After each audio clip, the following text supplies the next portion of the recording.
MTV news Kannada ವಾಹಿನಿಗೆ ಸ್ವಾಗತ. ದ್ವಿಚಕ್ರ ವಾಹನ ಬೊಲೆರೋ ನಡುವೆ ಮುಖಾಮುಖಿ ಡಿಕ್ಕಿ ಹೊಡೆದು ಸವಾರನಿಗೆ ಗಂಭೀರ ಗಾಯವಾಗಿದೆ. ತುಮಕೂರು ಜಿಲ್ಲೆಯ ಕೊರಟಗೆರೆ ತಾಲೂಕಿನ ಗೌರಗಾನಹಳ್ಳಿ ಅಕ್ಕಿರಾಂಪುರ ರಸ್ತೆಯಲ್ಲಿ ಅಪಘಾತ ಸಂಭವಿಸಿದೆ.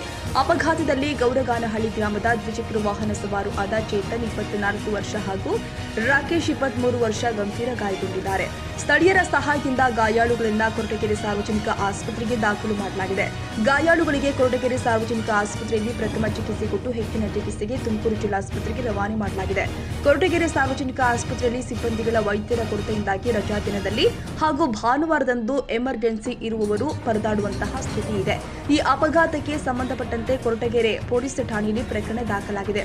ಈಗಲಾದರೂ ವಾಹನ ಸವಾರು ಎಚ್ಚೆತ್ತುಕೊಂಡು ರಸ್ತೆಯ ತಿರುವುಗಳಲ್ಲಿ ಅತಿ ವೇಗವಾಗಿ ಅಜಾಗರೂಕತೆಯಿಂದ ವಾಹನಗಳನ್ನು ಚಾಲನೆ ಮಾಡುವುದನ್ನು ಬಿಟ್ಟು ಚಾಲನೆಯತ್ತ ಜಾಗೃತಿ ವಹಿಸಿ ರಸ್ತೆಯ ತಿರುವುಗಳಲ್ಲಿ ಹಾರನ್ ಮಾಡಿ ಚಾಲನೆಯತ್ತ ಜಾಗೃತಿ ವಹಿಸಿ ಅಪಘಾತವನ್ನ ತಪ್ಪಿಸುವಂತಹ ಕೆಲಸ ಮಾಡಬೇಕಾಗಿದೆ.